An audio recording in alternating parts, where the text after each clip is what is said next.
Praise God. Blessed morning sa ating lahat, mga kapatid. Praise God. Doon pa lang sa ating exhortation ay napakaganda na po yung ibinahagi ni Brother Julius. Mukhang ito yung pang dessert. Simula na yun. Kumbaga yun yung yung main dish. Main dish na yun. Mukhang yung akin ang appetizer ngayon. Praise the Lord. Napakaganda. Po.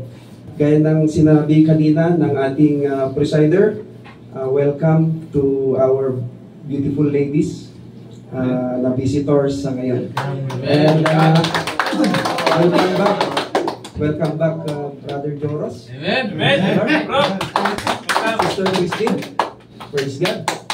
At nice ko pong i-connect yung ating message kanina doon sa ating exhortation, itong aking babahagi sa inyo.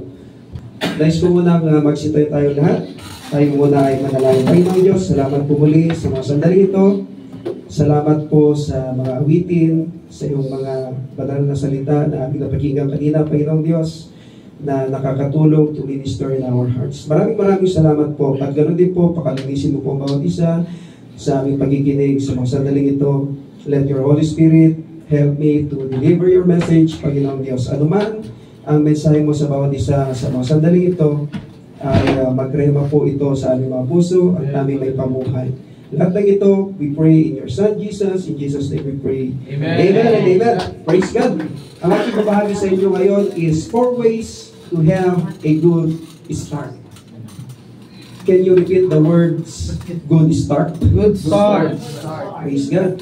4 na paraan para magkaroon ng magandang simula. And our main text can be read in 1 Timothy chapter 6 verses 11 to 14. 1 Timothy chapter 6 verses 11 to 14. Nice ko pong basahin sa inyo.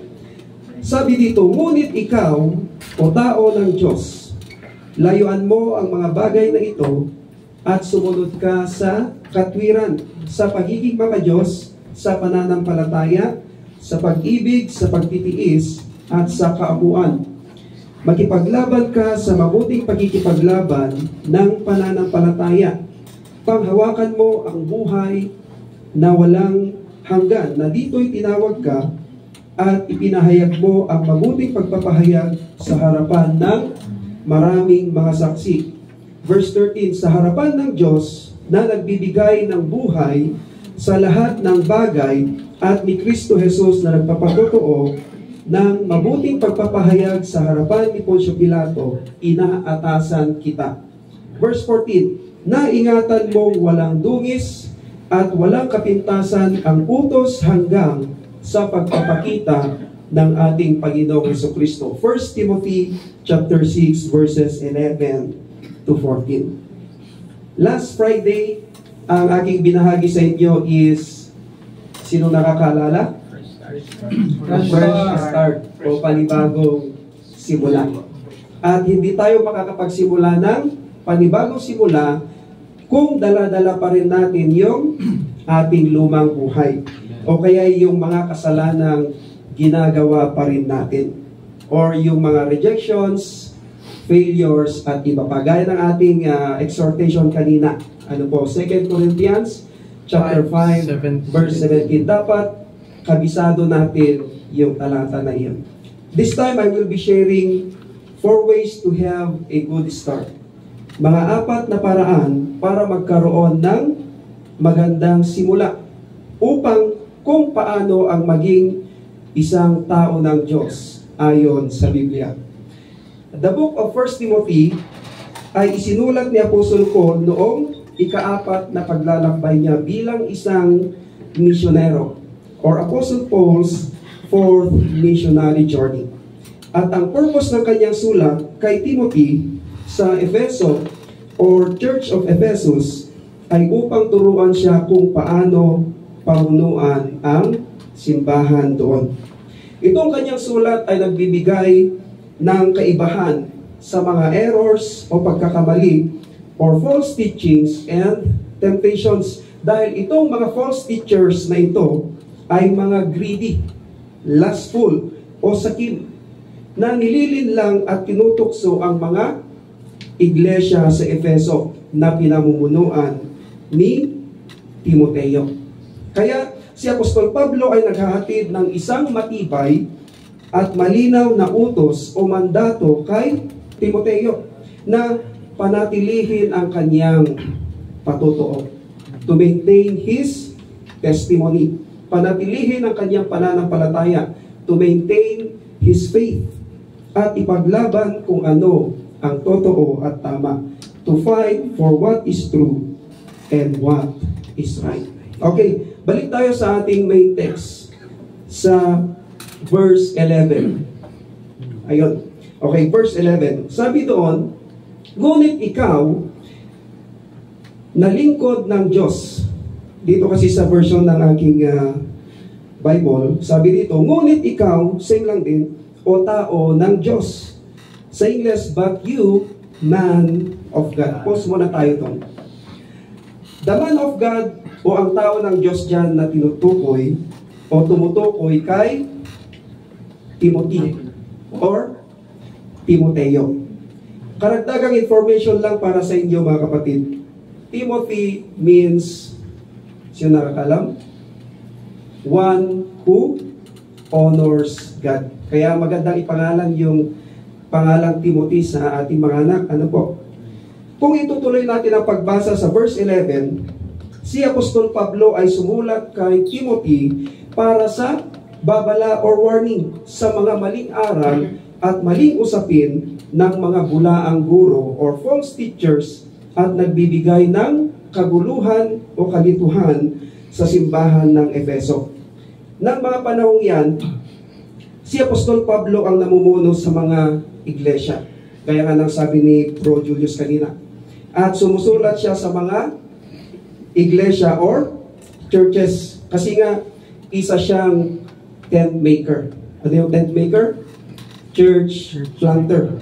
At halos 3 taon siyang nag-stage sa Efeso ayon sa kasaysayan. And you can read that in Acts chapter 18, verses 18 to 21. Huwag mo na ilagay, sisters.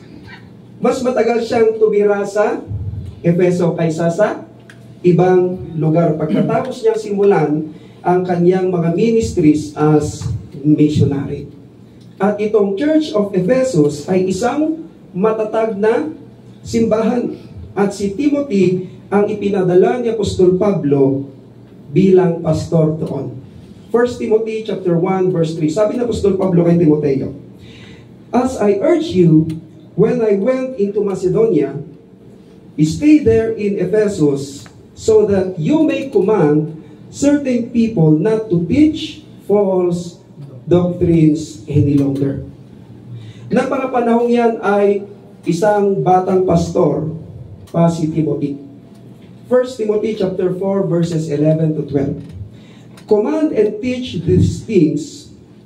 Don't let anyone look down on you, because you are young. But set an example for the believers in speech, in conduct, in love, in faith, and in purity. Anong sabi ni Apostol Pablo kay Timothy? Don't let anyone look down on you because you are young. At si Apostol Pablo ay anak niya si Timothy sa pananampalataya. 1 Timothy chapter 1 verse 2. Sabi ng Apostle Paul to Timothy, to Timothy, my true son in faith. Kaya mentor ni Timothy itong si Apostle Paul. Nakipaglakbay, natuto, o nag-aral si Timoteo kay Apostle Paul. Now, kung si Timoteo ay tao ng Diyos or man of God, dahil sumusunod siya sa katuruan ng Diyos at nagbigay ng warning and instructions si Apostle Paul sa kanya, dahil sa mga false teachers that time, ay naniniwala po ba tayo rin ay mga tao ng Diyos? Amen? Amen? If yes, ito rin ay babala at payo para sa atin. Hindi lang sa mga church leaders, dahil ang mga Kristiyano ay mga tao rin ng Diyos. May iba't ibang katawagan ang mga Kristiyano. Tulad ng sa ating binasa, man of God. O kaya ay tinatawag ding disciples, saints, believers of Christ, followers of Christ, children of God, at iba pa. Tignan mo nga yung katabi mo. Sabi mo sa kanya, you're a man of God. Kung babae, woman of God.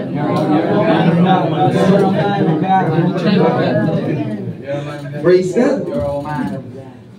What is the importance of the warning? Ano ba ang importansya ng babala? Number 1, para makaiwas sa perwisyong mangyayari. And number 2, para malaman ang hindi magandang pwedeng mangyari sa hinaharap. Kaya kung may babala, ay huwag nang gawin o subukan. Baka mapahamak pa. Kung may babala, ay dapat mag-pay attention tayo dito. Amen? Okay, ito na po yung ating mga points. 4 ways to have a good start o mga 4 na paraan para magkaroon ng panibagong simula o magandang simula. Number 1, flee. Can you repeat the word flee?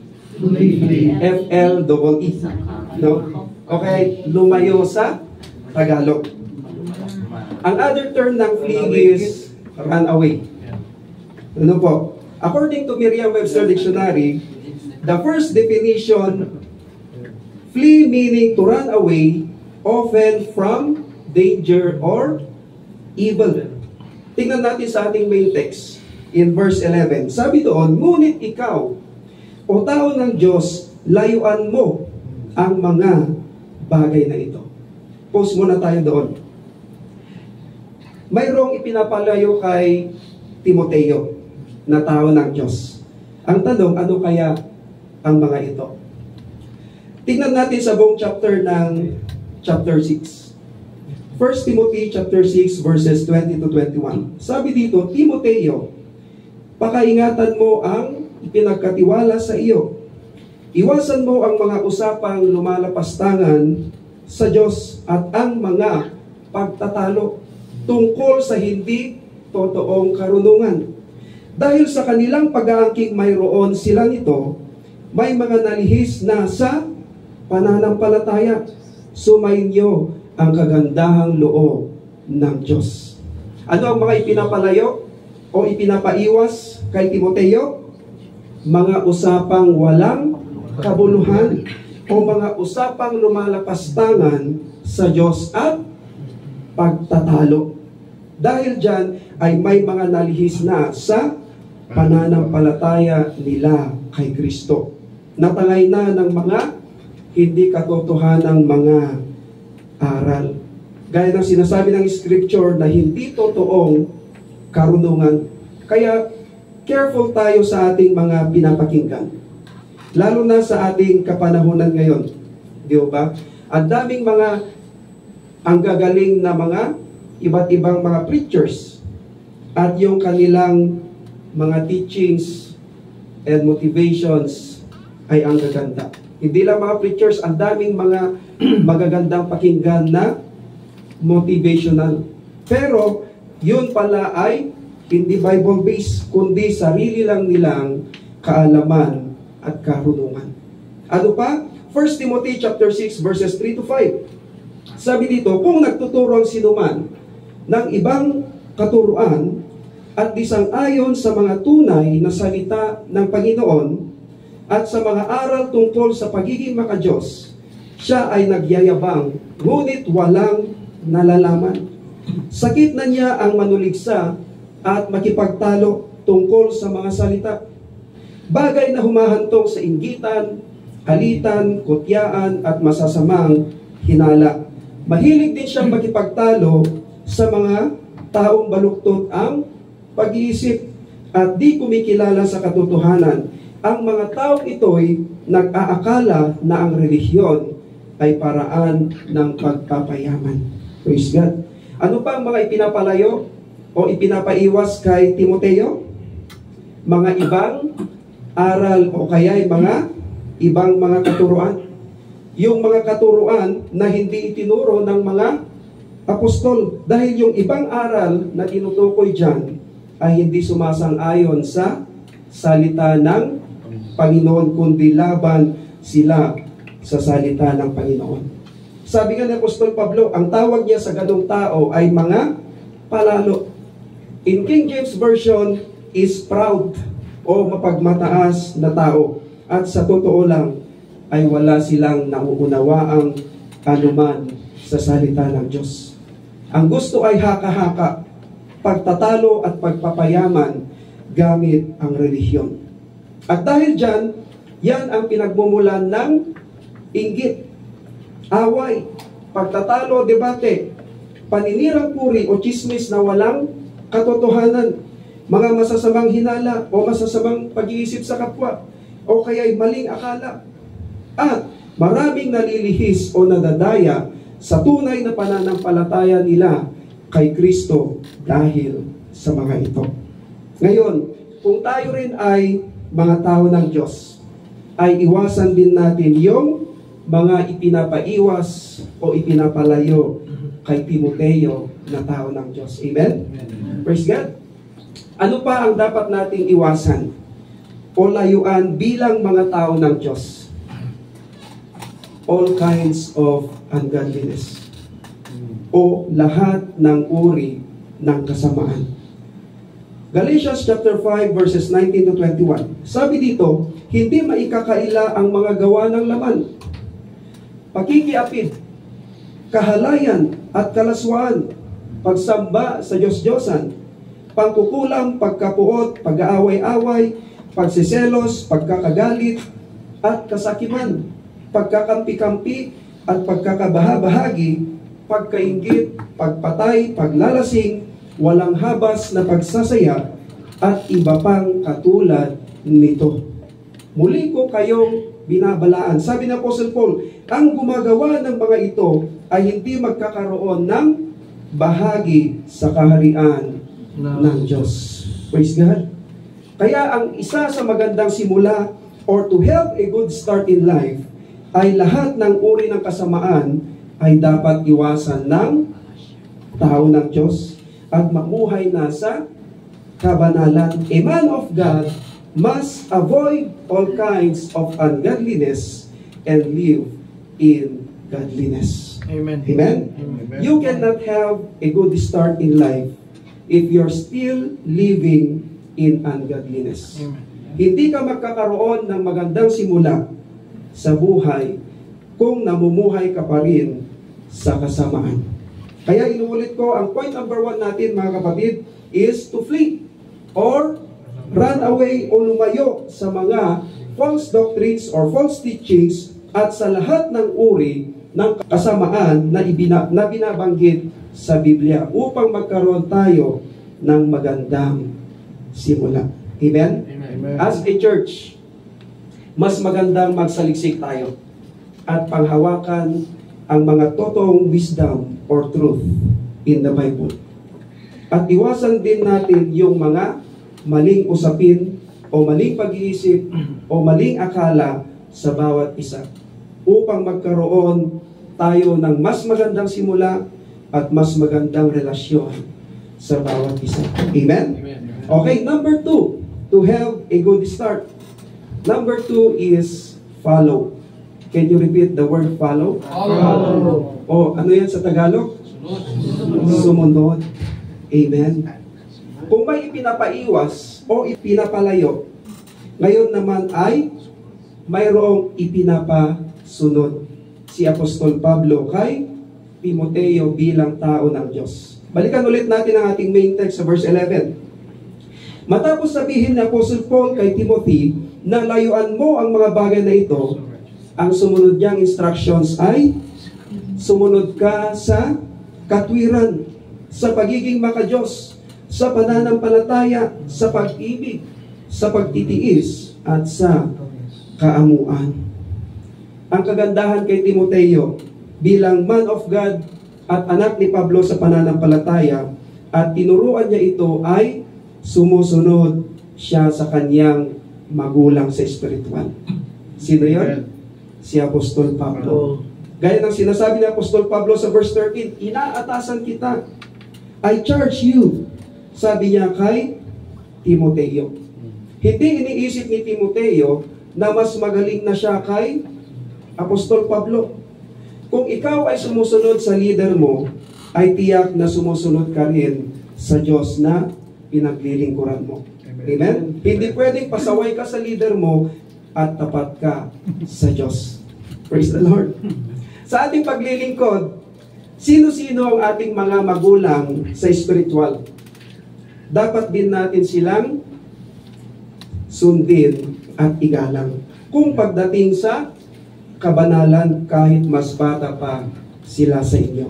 Amen. Now, bilang mga tao ng Diyos, lahat ng mga kabanalan or godliness, mabubuting leader or good leaders, spiritual parents, biological parents, employer, mga batas, at lalong-lalo ng mga salita ng Diyos, tulad ng mga ipinapasunod ni Apostle Paul kay Timothy, ay dapat lang na sundin natin. Amen? Kaya upang magkaroon ng mas magandang simula or to have a good start is to follow or to have a true obedience. Praise God. Amen. Basahin niyo ulit natin yung ipinapasunod ni Apostle Paul kay Timothy. 1 Timothy chapter 6 verse 11. And pursue righteousness, godliness, faith, love, endurance, and gentleness. Itong gentleness na ito, hindi lang maamo sa mukha, pati sa pag-uugali. Ano po? Dapat ito ang pinopromote at isila sa buhay natin bilang mga tao ng Diyos. Hindi ang mga usaping walang kabuluhan at pagtatalo. Amen? Bilang mga tao ng Diyos, ay maging mabuting example ka muna para ikaw naman ay susundin nila. Okay, number 3. Fight o makipaglaban. Can you repeat the word fight? Fight. Fight na. Praise the Lord. Hindi ito yung makipaglaban na lumilikha ng kaguluhan. Sa ating main text sa verse 12, sabi doon, makipaglaban ka sa mabuting pakikipaglaban ng pananampalataya or fight the good fight of the faith. Anong ibig sabihin ng Apostol Pablo dito kay Timothy? Na panghawakan niya ang buhay na walang hanggan na mayroon na siya. At tinawag siya ng Diyos upang ipahayag ang kanyang buhay na patotoo or his good confession sa kanyang pananampalataya kay Kristo. To maintain his good testimony, to maintain his faith, and to maintain or to fight for what is true and right. Tandaan natin mga kapatid, maintain our testimony. Sa tagal-tagal ko na rin nagsisimba, marami na akong mga narinig na napakagagandang mga testimonies. Ginagawa ko ng Lord. Dati ganito ako, dati ganyan ako. Palakpakan pa yung mga tao. Daming na-encourage. But at the end, bumalik rin sa dati. So we need to maintain our testimony. We need to maintain our faith and to fight for what is true and right. Amen? Gaya rin ng ginawa ni Kristo na sinasabi ni Apostle Paul in verse 13. Ano sabi niya? And of Christ Jesus, who while testifying before Pontius Pilate made the good confession. Jesus is stand for truth and good example sa harapan ni Pilato. Kung hindi natin gagamitan ng pananampalataya, ang ating pakikipaglaban ay anong mangyayari? Mauuwi lang ito sa awayan o pagtatalo. Kung hindi natin gagamitan ng pananampalataya, ang pakikipaglaban ay babagsak tayo. Dahil sa pananampalataya ay nakakaunawa, nakakapagpakumbaba, at nakakapagtimpi tayo. Hindi tulad dati, away kung away. Sagutan kung sagutan. Nagagawa nating makaunawa, magpakumbaba, at magtimpi dahil sa ating pananampalataya kay Kristo. Amen? Amen. Kung maiisip lang natin yung mga pressures, issues, kaguluhan, pagsagot-sagot kay Timothy ng mga false teachers at mga members na umalis na sa tunay na pananampalataya, mga nagpapanggap na members pero ang layunin ay magkikreate lang ng kaguluhan o punahin sa loob ng iglesia, ay baka magwawala o magagalit na si Timoteo, lalo na bata pa siya. Kaya patuloy siyang ini-encourage ni Apostle Paul bilang kanyang ama sa pananampalataya, na sinasabi ni Apostle Paul, maintain your good testimony. Yan pa rin ang ipakita mo. Huwag kang magipag-away. Maintain your faith in Christ. Yan ang ipahayag mo, ang tamang pananampalataya. And fight for what is true and right. Huwag kang madadala o makiayon sa kanilang kasinungalingan at panghawakan mo ang buhay na walang hanggan. Amen? Amen. Praise God. Ang mabuting pakikipaglaban ay hindi ka nandadaya ng kapwa mo. Tulad ng mga sumasalungat kay Timoteo noong panahong iyan, at ang mga bulaang mga guro na nandadaya sa mga iglesia ng Efeso, ay nakipaglaban pa rin si Timothy ng mabuting pakikipaglaban sa pananampalataya sa kanila, o ipinakita pa rin niya ang kanyang pananampalataya kay Kristo na siyang katotohanan at mabuting halimbawa. Amen? Amen. Tandaan natin, walang ibang target si Satanas kundi ang mga tao ng Diyos. Kaya dapat marunong tayong pumilala ng tama at mali. Dahil ang ating kaaway ay maraming tactics or strategies na pwedeng mahibihag o malinlang ang isang tao ng Diyos. At gagawin niya ang lahat, pati pandaraya, makuha lamang niya ito. Pero ang mabuting panlaban dyan ay ang salita ng Diyos. Amen. Prayers, matatag na pananampalataya kay Kristo, at mabuting halimbawa. Amen? Wala nang makakatalo sa'yo niyan. Praise God. Tandaan din natin, mga kapatid, ang mabuting pakikipaglaban sa kasamaan ay huwag gawin ang ginagawa nila o huwag maghiganti, kundi sa pamamagitan ng paggawa ng mabuti o pagpapakita sa kanila ng kabutihan. Romans chapter 12 verse 17, it says, do not repay evil for evil. Be careful to do what is right in the eyes of everyone. Ang mabuting pakikipaglaban sa kasamaan ay huwag gantihan ng kasamaan ang taong masama. Gumagalaw si Sis Marley dito. Praise the Lord, no? Amen. Ang mabuting pakikipaglaban sa mga taong nagkukurse sa atin ay huwag ding i-curse o sumpain, kundi pagpalain o i-bless pa rin natin sila. Kung may gumagawa sa atin ng kasamaan o sinusumpa tayo, ang sabihin na lang ay, God bless you. God bless you. God bless you, brother. God bless you, sister. Kung kaya mo, ipanalangin mo pa. Praise God. At pakitaan pa rin ng kabutihan at huwag magsasalita o mag-iisip ng masama. Bakit? 1 Peter chapter 3 verse 9. Sabi dito, huwag niyong gantihan ng masama ang masama. Huwag ninyong sumpain ang sumusumpa sa inyo. Sa halip, pagpalain ninyo sila dahil pinili kayo upang tumanggap ng pagpapala ng Diyos. Amen? Huwag nating sisirain yung good testimony natin, yung pananampalataya natin, dahil lang sa pakikipag-away. Dahil lang sa isang bagay. Remember, tinawag tayo upang tumanggap ng pagpapala ng Diyos. Amen? Huwag nating hayaang mahadlangan iyon. Bilang mga tao ng Diyos, mga kapatid, upang magkaroon tayo ng good start sa ating patuloy na paglilingkod, ay kailangang makita pa rin si Kristo sa ating buhay. Panghawakan ng pananampalataya bilang buhay na patotoo. Amen? At kung ano man ang nangyayari, ay laging bumalik sa kanyang mga salita. Anong sabi doon? 5. The good fight of the faith. Amen? Okay, last point natin or fourth point natin is faithful. Pwedeng pakiulit ang word na faithful?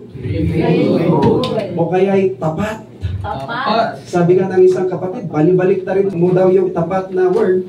Tapat pa rin. Di ba? Sumigaw kayo mga tapat? Tapat. Praise the Lord. Tignan natin sa ating main text sa verse 14. Hindi mo sigaw? Basta puso sumigaw, bro. Praise the Lord. Tignan natin sa ating main text sa verse 14. Ano sabi doon? Naingatan mong walang dungis at walang kapintasan ang utos hanggang sa pagpapakita ng Panginoong Hesukristo. Amen? Maging tapat sa Diyos. In good times or in bad times. Ang pagiging faithful o matapat ay hindi lang ngayon, kundi tuloy-tuloy hanggang sa pagpapakita o pagbabalik ng ating Panginoong Hesukristo. Gaya ng sinasabi ni Apostle Paul kay Timothy sa verse 14, na ingatan mong walang dungis at walang kapintasan ang utos hanggang sa pagpapakita ng ating Panginoong Hesukristo. Praise God. I-encourage siya ni Apostle Paul na ingatan niyang walang dungis at walang kapintasan ang utos. Ibig sabihin, huwag niyang lalapastanganin ang Word of God at dapat maipamuhay niya ito ng may katapatan. Maging faithful bilang mabuting halimbawa sa iglesia hanggang sa muling pagbabalik ng Panginoong Hesukristo. Tingnan mo nga yung katabi mo. Sabihin mo sa kanya, maging tapat ka. Maging tapat ka. Praise the Lord. Boss, maging tapat ka.